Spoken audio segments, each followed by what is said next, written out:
மஹிந்த ராஜபக்ச ஜனாதிபதியை வருமாறு அழைத்தார்கள். அரசாங்கம் அவருக்கு எதிராக ஏதோ ஒன்று நினைத்தது. நாம் சென்றோம். ஏனென்றால் எங்களுக்கு எந்த பிரச்சனையும் இல்லை. வர சொன்னால் நாங்கள் செல்வோம். தற்போது கூறினாலும் நாம் போவோம். ஏனென்றால் எம்மிடம் மறைப்பதற்கு எதுவும் இல்லை. நாம் வேலை செய்திருக்கின்றோம்.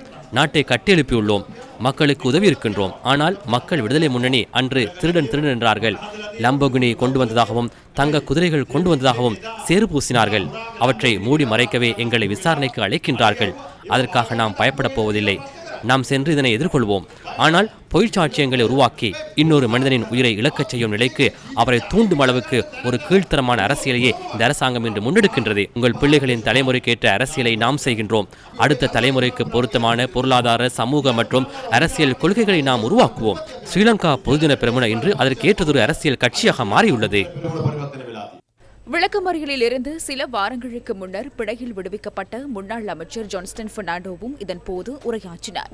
பொதுச் சொத்தினை முறையற்ற விதத்தில் பயன்படுத்திய குற்றச்சாட்டில் அவர் விளக்கமறியலில் வைக்கப்பட்டிருந்தார். யாரால் தலைமைத்துவம் வழங்க முடியும் என்பதனையும் நாம் உங்களுக்கு நினைவூட்டுகின்றோம். புதிய தலைமுறையின் இந்த பிரச்சினை, வேலைவாய்ப்பு பிரச்சினை, பொருளாதார பிரச்சினை, மக்கள் மீது வரிக்கு மேல் வரி சுமத்தப்படும் போது அதற்கு யாரால் தலைமைத்துவம் வழங்க முடியும்? அடுத்த ஆட்சியாளர் யாராக இருக்க முடியும்? இந்த கிராமத்தில் மட்டுமல்ல, சிறைச்சாலையிலும் சொல்கிறார்கள்.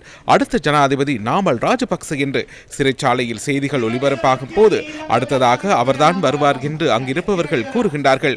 இதனை நாங்கள் உருவாக்கினோமா? நாமல் ராஜபக்ச திறமையற்றவர் என்றால், தேர்தலில் வெற்றி பெற முடியாது என்றால் ஏன் அவரை தாக்குகின்றார்கள்? எமது சவால் அங்கேதான் இருக்கிறது என்பதனை அவர்கள் அறிவார்கள்.